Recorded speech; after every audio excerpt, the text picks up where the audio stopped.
Salut tout le monde. En espérant que vous avez vu ma première vidéo, je vous souhaite bon retour. Et dans la dernière vidéo, j'avais parlé de C Sharp et en vous disant que nous allions parler dans la prochaine vidéo de la différence qu'il y a entre C et C++. Bon, nous allons nous lancer dans l'apprentissage de C Sharp, mais c'est bon de comprendre la différence qu'il y a entre C, C++ et C Sharp parce que il y a des noms un peu ressemblants. Bon, allons-y.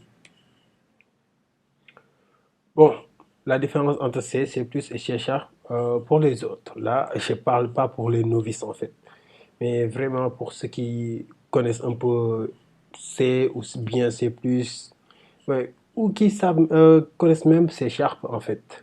Bon, on va parler pour eux. S'ils connaissent ces langages, ils savent peut-être, ceux qui connaissent C ou C++, ils savent que C est un langage très bas niveau et vous laisse vraiment près de la machine encore. Mais c'est aussi un langage procédural. Ce qui importe dans ce contexte est que ça nous donne aucun concept objet, orienté objet ou d'héritage, absolument aucune. C++, par contre, donne aussi le concept de programmation orientée objet. Le POO, c'est l'abréviation de cela. Dans notre langage, le FL, qui est un langage français, est la syntaxe puissante du C et crée le C++. Le plus que vous voyez implique que c'est une nouvelle version avec l'opérateur plus plus, un surcharge d'opérateur en fait, plus, pour dire qu'il y a beaucoup plus en fait. C Sharp est vraiment différent du C ou du C++. Ouais. Les noms se ressemblent mais c'est différent. Je crois que ça vient du nom donné par le C++, qui donne une nouvelle surcharge d'opérateurs. Ce langage est le langage principal des applications Windows 10 natives. Quand ils ont créé le C++, pour dire qu'il a beaucoup plus que le langage C, ils ont ajouté un plus, témoignant de sa supériorité. Microsoft qui a conçu C Sharp, ils ont voulu montrer que le C Sharp était beaucoup plus que le C++. Donc ils ont ajouté un autre plus. Mais ça va pas sonner, c'est plus. Donc ils ont associé tous les 4 plus pour former C Sharp, en fait. Pour le C, le jazz quoi. C jazz, C Sharp, ouais. Je pense que vous pouvez dire que le C Sharp et le C++ ont quelque chose en commun comme le Java et le JavaScript, qui ont beaucoup en commun comme le HAM et l'Amster. JavaScript a été nommé comme ça pour que les gens pensent que ça a quelque chose à voir avec le Java, qui était extrêmement populaire, pour basiquement montrer que le succès venait d'une sorte de manœuvre clickbait, quoi. Bof, les gens sont un peu malins, quoi.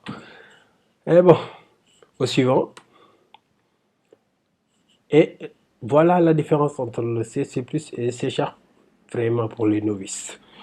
Il faut prendre en compte à quelle époque ces langages ont été créés. Bon, le C est le plus ancien. Il a été conçu en un temps où les terminaux mainframe étaient rois, où les PC commençaient à apparaître. Ouais, il y avait des machines très bas niveau. Ils ont même servi pour envoyer des gens à la Lune en fait. Mais c'était cool. La conséquence, c'est que le langage est optimisé pour avoir un contrôle le plus fort sur l'aspect mémoire, car les capacités des ordinateurs en ce temps étaient très limitées. De nos jours, les applications du langage C sont limitées à de l'informatique industrielle ou embarquée, par exemple dans les avions, ouais, les systèmes aéronautiques, ces genres de choses-là. On utilise du C ou bien du C++. Le C++ a été créé ensuite, après le C. C'est un langage objet créé pour faciliter la maintenance de projets plus gros. Bon, mais il faut savoir que ce n'est pas juste un langage orienté objet. C++ a été créé à la base pour apporter un concept orienté objet au langage C, qui n'a pas ce concept. C est un langage procédural. C++ est aussi un langage procédural et orienté objet. C'est pourquoi on l'appelle d'habitude, c'est un langage hybride. Le C++ est un langage hybride. Avec du C, maintenir une fonction qui fait 2000 lignes de code, c'est juste immaintenable. Tout comme le C, c'est un langage qui a peu d'applications aujourd'hui. Certes, il était possible de créer des interfaces aux machines pour créer des applications de bureau, mais le langage a complètement loupé le virage vers le web. Et je ne parle même pas du mobile. C'est encore utilisé dans des grosses banques où ils ont encore d'anciennes librairies utilisées aujourd'hui.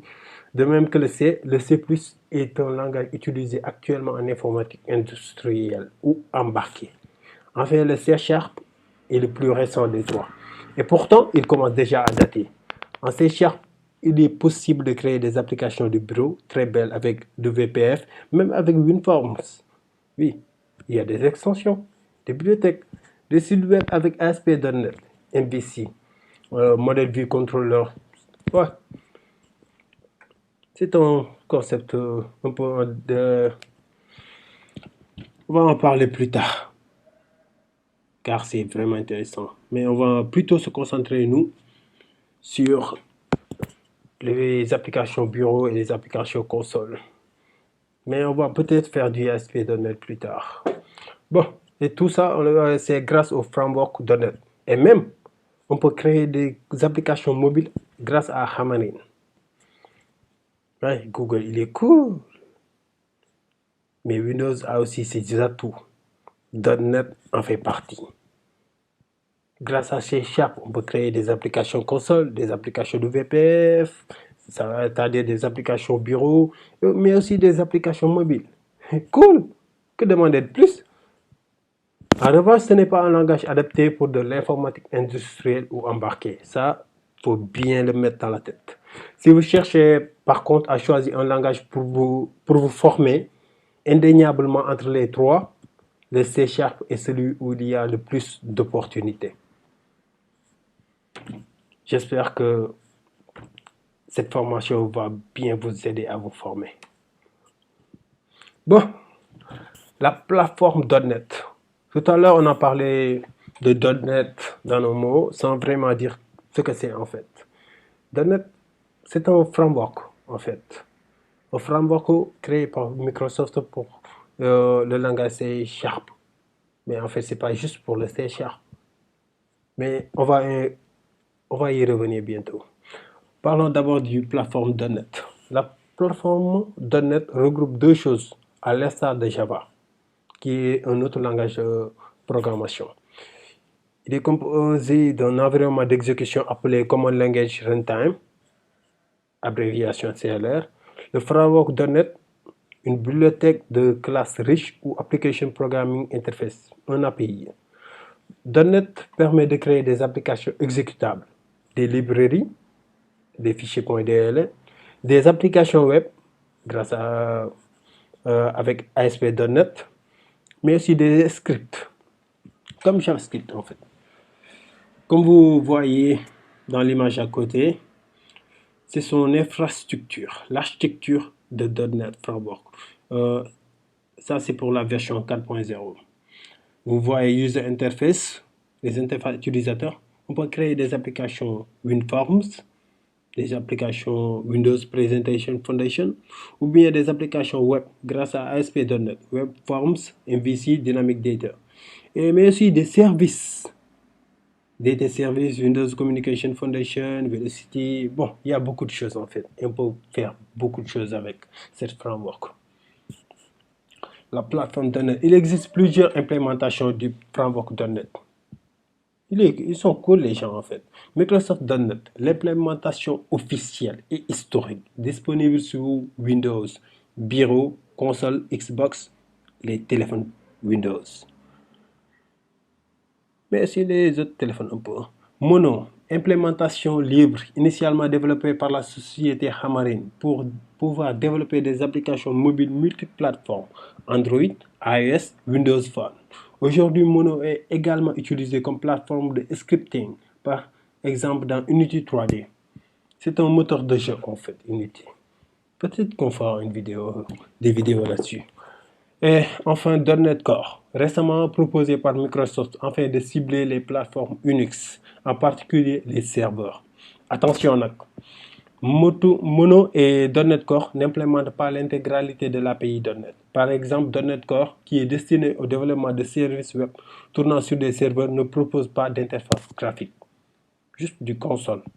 Il existe différents langages, C#, VB.NET, F#, C++, même dans l'environnement .NET, qui peuvent cohabiter au sein d'un même projet grâce au Common Language Infrastructure, qui spécifie la base commune pour les langages .NET. En particulier, le CLI, Common Language Infrastructure, repose sur un système de type de données commun, le Common Type System, CTS, qui définit des types primitifs et un schéma de construction de nouveaux types. Ainsi, un nouveau type de données déclaré par exemple en C# sera utilisable dans les autres langages de .NET. Il y a beaucoup de choses dans le CLR, dans la plateforme .NET, comme le CLR, Common Language Runtime. Voilà son rôle. Le CLR remplit 3 fonctions principales. 1. Il permet l'exécution des programmes .NET sur la machine cible.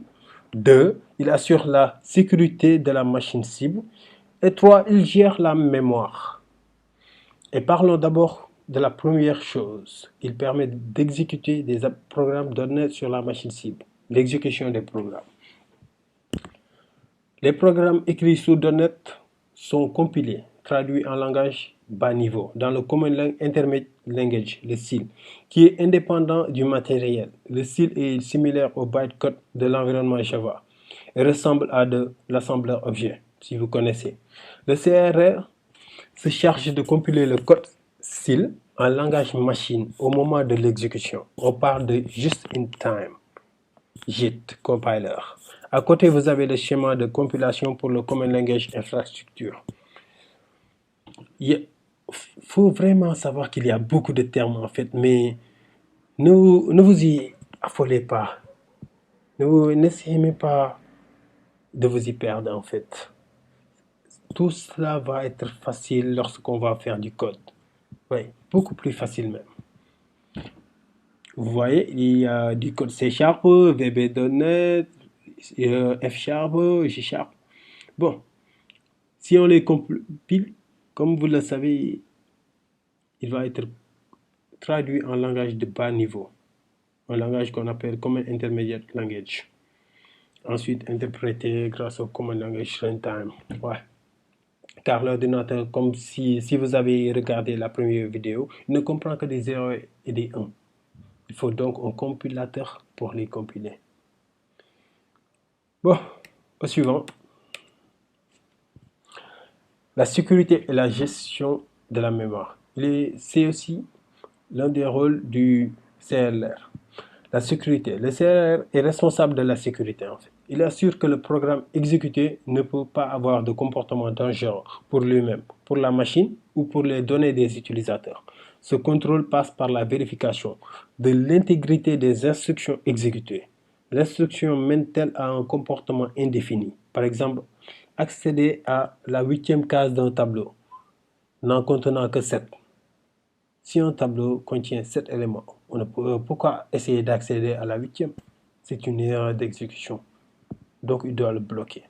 De règles de sécurité. L'application a-t-elle le droit de réaliser cette action? Par exemple, l'application a-t-elle le droit d'accéder à l'imprimante? On doit vérifier s'il a ce droit, sinon on peut penser qu'il y a un acte malveillant. Gestion de la mémoire. Lorsque le CLR exécute du code en mode manager, il s'occupe de la gestion de la mémoire. Réservation et libération automatique par le ramasse-miettes. Je donnerai plus de détails dans la vidéo suivante. Bon, c'était tout pour cette vidéo. La prochaine, nous parlons des bibliothèques de classe .NET, plus sur la gestion de la mémoire et pour finir, l'environnement que nous utiliserons pour programmer en C#. Merci et à la prochaine. N'oubliez pas de mettre un pouce bleu sans compter de vous abonner. Bye bye.